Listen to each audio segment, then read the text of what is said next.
Welcome, everybody. We are doing our February session of the Lunch and Learn. Lunch and Learn that was inspired by an excellent program called Building Geniuses by KMC. And this month, we are honored to have two guests with us, one internal to KMC, Eric Reuter, and one Rod Anthony from Train Technologies. The topic this month is an intro to integrated HVAC and airflow management for commercial and institutional buildings. And our intent here is to have a casual panel discussion where we'll talk about, introductions, and then we'll talk about some details, and we'll just riff off of certain questions that come up. We'll welcome your questions. We have a team in the background that's going to be very eager to receive your questions and to queue them up accordingly.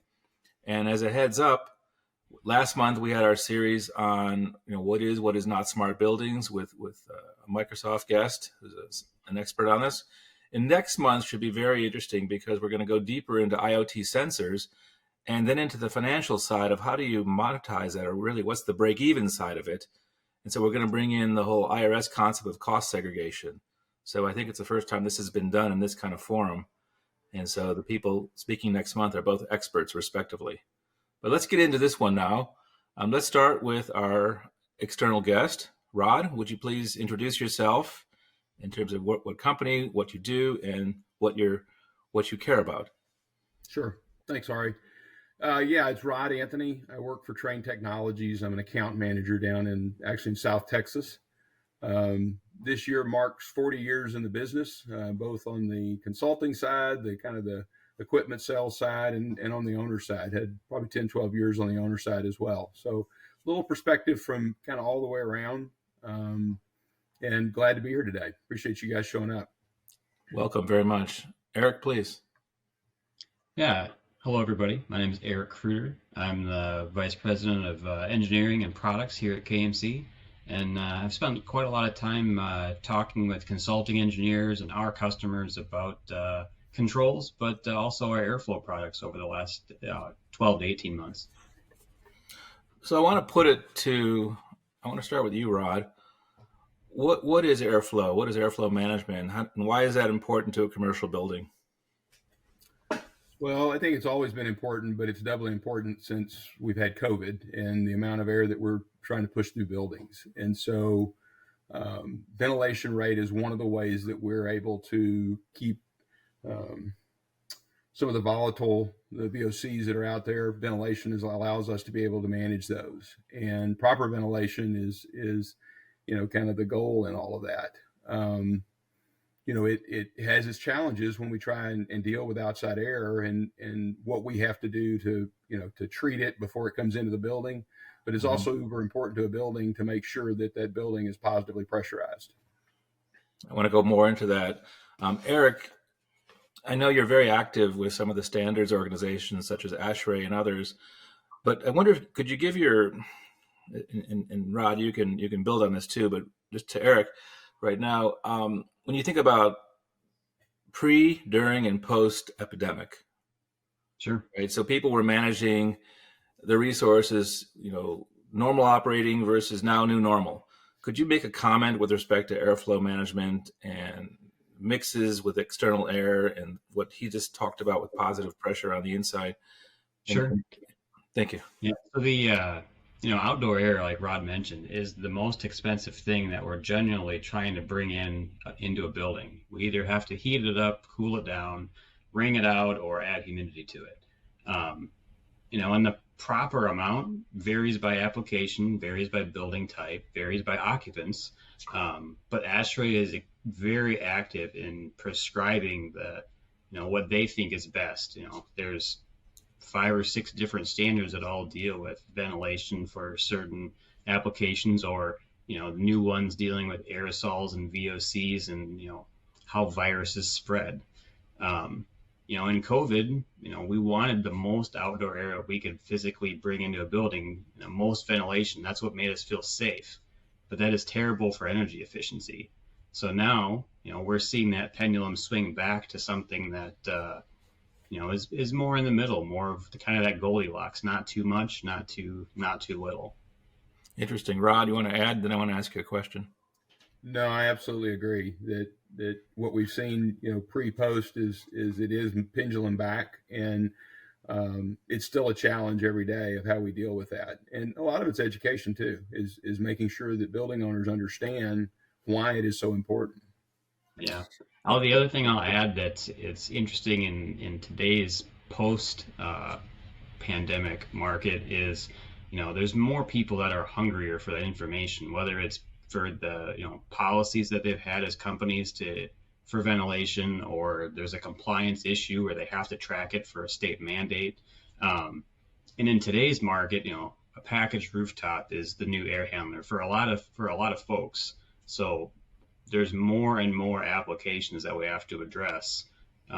Whereas before, I think you typically only saw airflow management on, larger pieces of equipment, built up applied type products. Sure. When I think about these commercial buildings, I mean, of course, the poster child is your, let's say, a 45-story office building. And I know, of course, there's hospitals, schools, data centers, factories, airports, stadiums, all kinds of other asset classes.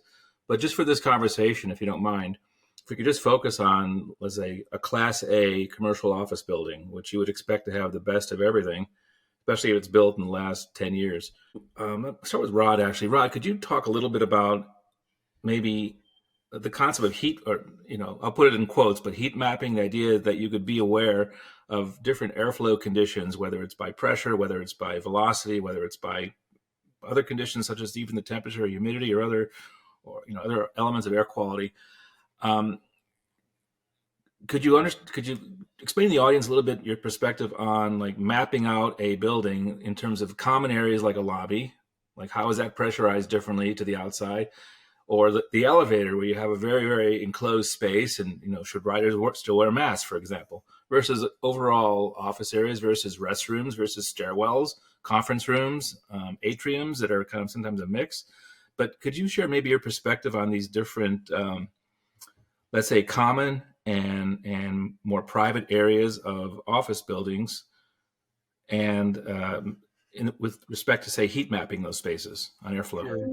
Well, I'll try and give it a shot. When it comes to buildings and controls and the way we did controls 25 years ago is completely different than, kind of how we're applying it now. And when you talk heat map, there's a lot of data. And the reality is that there's a lot of data that we go capture, but do we make it actionable data? Are we able to utilize it to do something that's worthwhile for the building, right? If you could follow people around that building in a heat map setup like you're talking about, ultimately I need the ventilation where the people are. I don't necessarily need ventilation where they're not. And so how do we determine that? Right now we do it at a unit level. Is there some way to do that at an occupancy level for offices, for, there's how many people are in the restroom? I mean, you get to a point where with the technology that we're able to deploy now, that we can start putting some smarts to the way that we go attack this, because we truly are trying to drive energy. I've spent my entire career working on the energy piece of this and trying to save money,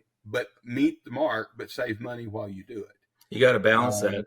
I want to come back to you with a follow-up, but I want to first give Eric a chance to weigh in. Eric, could you also address the first question?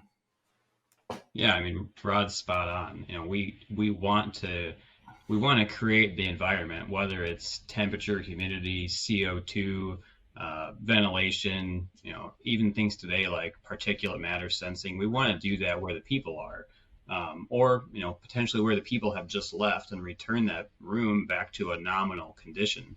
But all of that because of occupant comfort and occupant safety and energy efficiency. So if we're not driving those three things, there's no ROI. It's interesting. Thank you. So I guess when you think about, I'm talking to you, Rod, I'm thinking about a conference room. Somehow is the inference that when you say they're getting smarter, that you have some kind of occupancy sensor or something built in either to your system or to, something that's been, mated to your system, maybe an air quality sensor or something that has the ability to say, okay, there's 5 people in this room, therefore the business rules say do the following this time of year or this time of day. And this is the big one. That same business rule says, wait a minute, this conference room is only for 4 people, but there's 5 in here. So any thoughts on that level of smart room or smart building? Well, I think one of the challenges that you have when you have a room like that is how many people do you have, right? And Right. if you can scale your ventilation, you can scale your air conditioning to match whatever the occupancy is, then you stand a better chance to be able to control it. The idea that you could have too many people, I mean, the reality is we're going to, right? So we have to design. Our goal is as we design things, we're trying to design for worst case scenario when we put something in. But if we can measure anything we can do to be able to measure the quality of that room improves the ability for us to have a solution that will work for them. Okay. And I would say that often if we're talking about post-pandemic, occupancy rates and things like that, I would say generally we have less people in a room than what the design day condition was, which can lead to poor ventilation for those areas, as there's not enough load to actually bring the fresh air into the space. Yeah, So it's challenges on either side. yeah, I would add to that. One of the things pre-pandemic, when we had the amount of outside air, we wanted more air when COVID hit. So everybody went and started opening up all their outside air, trying to increase as much ventilation as they could. The problem with that is that if you don't manage, as Eric mentioned earlier, if you don't manage the temperature and humidity of that air, then you've solved one riddle and you've created another, and that's a potential for mold in buildings, because all of a sudden we're coming in, we're not getting below the dew point, all the technical stuff that goes around with that. But the reality is that we flip from one side trying to solve one problem, created another, and you got to manage both of those at the same time. So let me shift a little bit. Imagine instead you're both property owners. You own that 45-story building, and you're looking to make the right decisions. Obviously, you want to make money on your investment, and you want to also do right by your tenants. You also want to be in compliance with whatever standards exist or whatever codes might be for your city. So, I mean, Eric, how do you balance all that as an owner? Well, again, if I'm an owner of that 45-story building, if I'm a property manager, I'm trying to keep my asset value as high as I can, and I want to say that I'm following some policy that I have. Maybe I care about a ventilation rate because of what the subtenants I have, but I think verifying that and logging that is, I need to be able to demonstrate that if I'm gonna build value off of it. There's lots of ASHRAE standards there that will give me guidance and guidelines for, what proper rates are. But Are you referring to Schedule 180? Well, like you got 62.1 and 90.1, 170. Okay. There's Okay. Even the balancing standards have some guidance there. At the end of the day, I need to pick what's right for me as an owner, and for what kind of tenants I have. Okay. Interesting. What about Rod? You're an owner. How do you do right on both sides of it? On your balance sheet, also on the tenant side.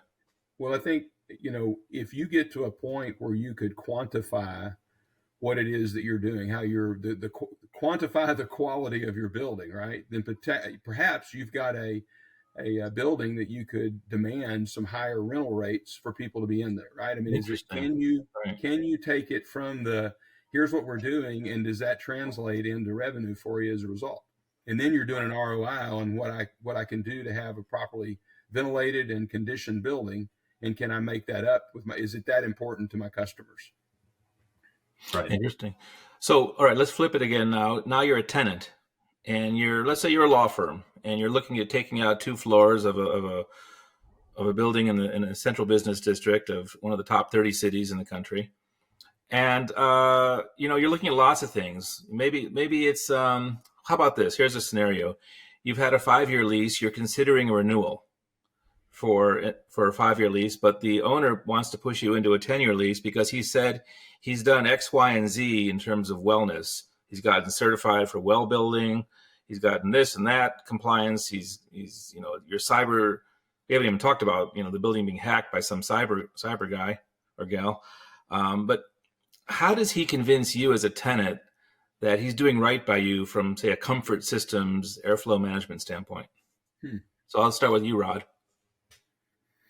What can he say That's to you? a good question. Yeah, that's a good question. I'm not sure haven't thought through that process. Well, so you're thinking about, wow, okay, I have this lease and it's, I don't know, $35 a square foot. And you know what? For the most part, they get work orders done, responsibly. But I do notice that there's hot and cold spots in my office. And I do notice that there's a lot of absenteeism. So people don't want to come to work, because they're complaining about the air quality. I don't know. I think once again, if you can quantify that, you just mentioned about people not wanting to come to work or they're sick more often, Right. it's kind of like the schools, right? So the schools get paid on having kids in class and the number of days of attendance. And a lot of that can be driven by the environment that you keep, right? Same thing in an office building. If you can quantify that, I think that rolls really well into the conversation about, renewing a lease.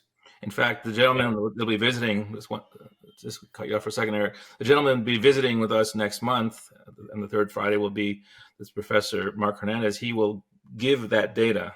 In fact, it's attracted so much attention that the CDC awarded him a ton of grant money to get more data, and he has developed a thesis of, that says air quality is directly proportional to absenteeism or directly proportional to test grades and whatever other metric he's measuring. So, the question is, how does that work for workplace or these buildings in general? So I'm sorry, Eric, go ahead. Well, I was just going to add to what Rod was saying that, if I'm a person that's trying to talk my tenant into extending their lease, I should be servicing their comfort needs. If there are comfort needs, then that's going to preclude probably any of the other conversation. But yeah, documenting that I'm providing the highest quality, healthiest environment is what's going to be able for me to increase those rates. Right, this is a question to both of you. Whoever wants to go first, answer. But I'm looking for whether I'm an owner or whether I'm a tenant or whether I'm a visitor to a building. So that's the perspective. I'm just coming into the building. I could be a maintenance guy. So everyone has their own, lens through which they see the world. Am I looking for visual cues? Like, is this building safe? Like, am I going to get the cooties if I go in this building for an hour and go in the elevator and come out? I mean, when I go to a hospital, I kind of think that in the back of my mind. Am I going to, is the cure worse than the illness? Am I going to come out? I think in today's market, you're seeing more of that. Certainly more so in metro areas than anywhere else. California. People want to be aware. They want to know they're in a safe environment. But I think hospitals, schools, places where we have lots of people moving in and out of are where you're going to see that happen the fastest. Rod, any thoughts? Yeah, I would add to that there's been a lot of move to try and talk about the health of buildings, right? And so having some insight as to the health of buildings is another data point to help make that decision is in my mind is something that's very worthwhile. How do you get that data? How do you trust the data? How do you put all that together? I mean, there's got to be trust at a level where they understand and some way to measure that against a baseline. But there are buildings that you walk into and they're dripping moisture in the front lobby because the building's negative and it's on, those are the ones where it's real easy to see. Unfortunately, a lot of what you could be measured on, you can't see visually. And that's the part that's really kind of scary with it. But So I've been building to one question, but before I ask it, because it's going to take, I think, each of you a number of minutes to answer it, I want to make an extension out to the audience. We're roughly 10 minutes out before we close this panel. And so if you want to queue up any questions, right now would be the time, because I want to try to reserve the last, 3 to 4 minutes for questions. And if not, we'll let these gentlemen keep talking. So my questions to both of you. And if you think about best of breed, who's at the tip of the spear or whatever metaphor you want to use in terms of airflow management. So I want to get your perspective on two things. Number one, on the science. So what is the most advanced science that says, okay, based on whether it's an ASHRAE standard or whatever standard, we've taken that into consideration and we get you the best, let's call it the optimized use of indoor versus outdoor air and minimizing spend on electricity and everything that needs to go into that pot and stir it and cook it and come out with the right recipe. So what's the best science out there? Number one. Number two is, from your perspective, and you don't have to be shy, who are the top two players who not only are thought leaders in this science, but who have something that have been brought to market? They've reduced it to practice. It's not just IP, but they've actually made something and they're in production. So since you're the outside, you're the guest, Rod, why don't you go first? I mean, maybe talk to the science, then into the reality. Well, when I think about treating outside air and how best to do it, I think it depends on the situation.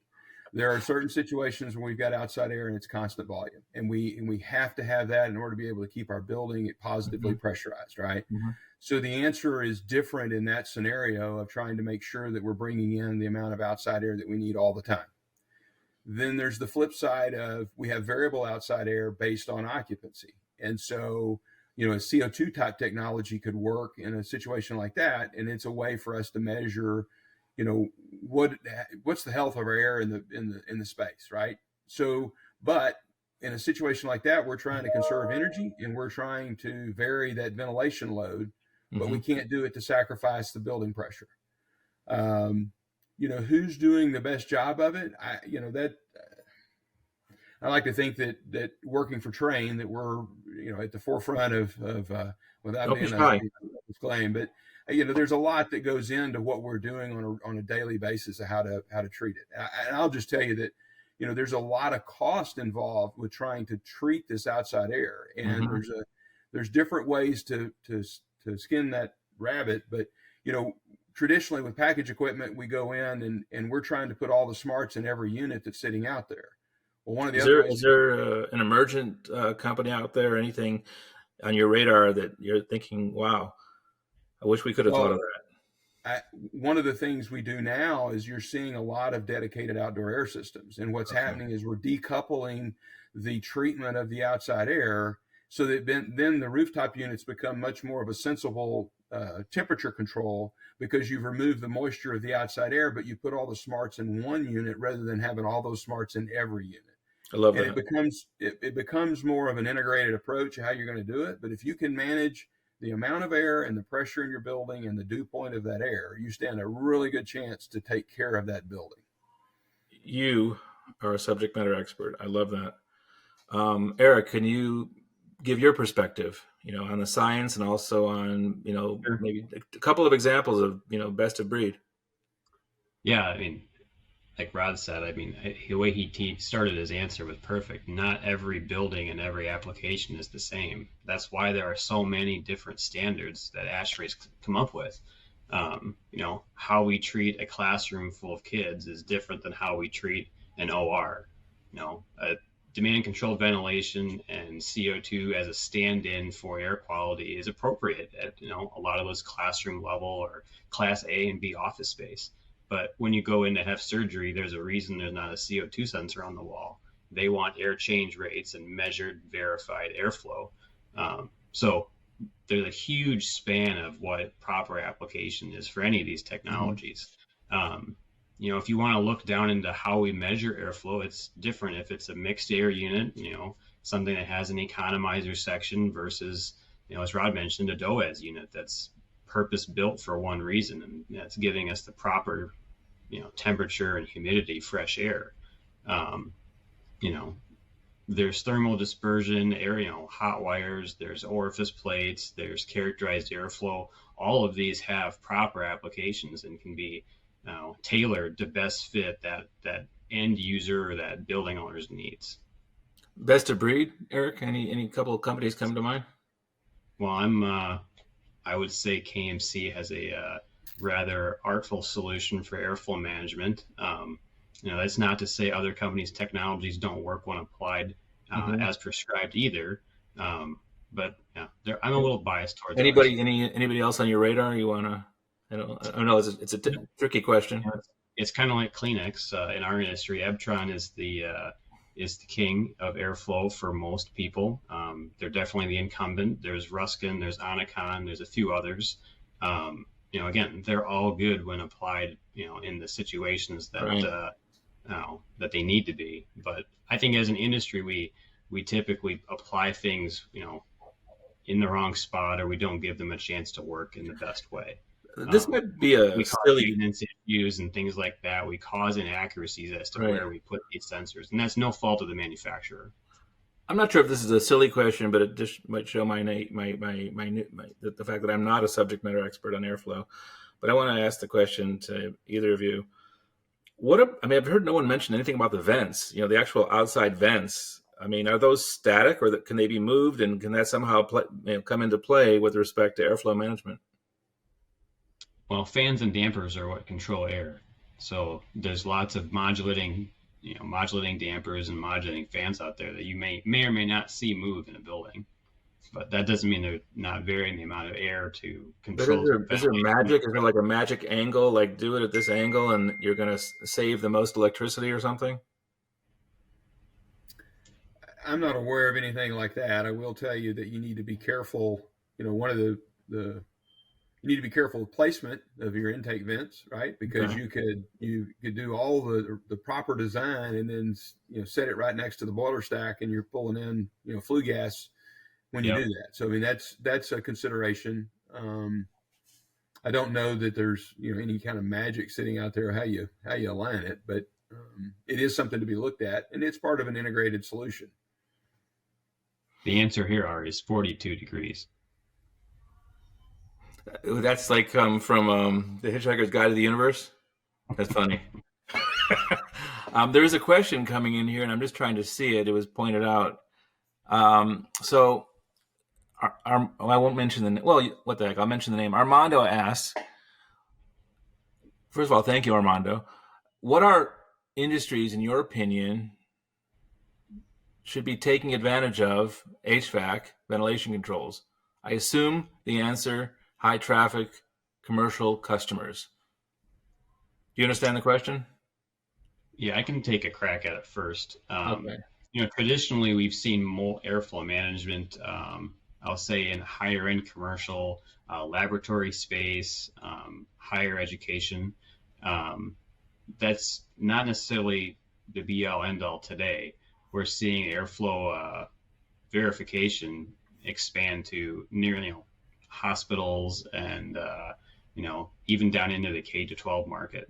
So it's expanding, whereas traditionally it's been hospital labs, built up air handlers. Rod, any thoughts? Nope, you did a very, very good job there. All right. I have a final question. It might take a little imagination, but have fun with it. So last month, as you know, we talked about, among the topics was digital twins. So when I'm designing a building, when I'm constructing a building, when I'm commissioning a building, when I'm operating a building, those are 4 different modalities. But with respect to airflow management, is anyone out there? Well, I guess, is it realistic to somehow take an airflow measurement input into the design consideration through a digital twin and to optimize that way? Or is that just silly? And when you're actually in the FM mode or integrated facility management mode, is it better to do it that way? So do you think that digital twins have a future in this let's call it this quest to optimize wellness and consumption of electricity? Maybe start with Eric. Yeah, I think it's definitely possible. I think digital twin is definitely an emerging technology that we, as an industry, we haven't figured out where it's all going to go yet. But if it's impacting those occupant safety, occupant comfort, energy efficiency metrics, then absolutely we can design for it and we can verify it. Rod? Yeah, I haven't given that much thought. I mean, is Trane doing anything with digital twins and airflow? Not to my knowledge, but that doesn't mean that there's not somebody in a think tank somewhere that's working on it. But it hadn't made it down to me. I'll put it that way. You're a very big company. Digital twin is a very nebulous topic to try to understand for a lot of us. Whereas airflow and pressurization, it's kind of a boots on the ground problem. Right. I can tell if my doors in my building can't be pulled open or are stuck open because my building pressurization is wrong. That's probably an airflow measurement and management problem to solve. Well, you both are obvious subject matter experts and leaders. And I appreciate greatly the time you've carved out on your busy schedules to be here. I hope this is perhaps an entree for both of you to keep in touch, business to business. And Rod, I know you're an avid fisherman, so I wish you success with that. To the audience, there might be one more question. Let me just make sure before we sign out here. All right. So I just want to mimic or echo our marketing departments, which is thank you for attending. We appreciate you being part of this Lunch and Learn experience. Next month in March, on the Friday the 15th at 12:30 p.m. again, Central Time, we're going to have the topic Intro to IoT Sensors for Buildings and Input for Applications to Ways to Accelerated Depreciation. So it's two subject matter experts are going to be there. I think it will be, I hope we can come to this level of discussion. You all set a high standard here today. But I have faith in each of the panelists. So for now, I wish you all a great day and a safe weekend. Bye, guys. Have a good weekend.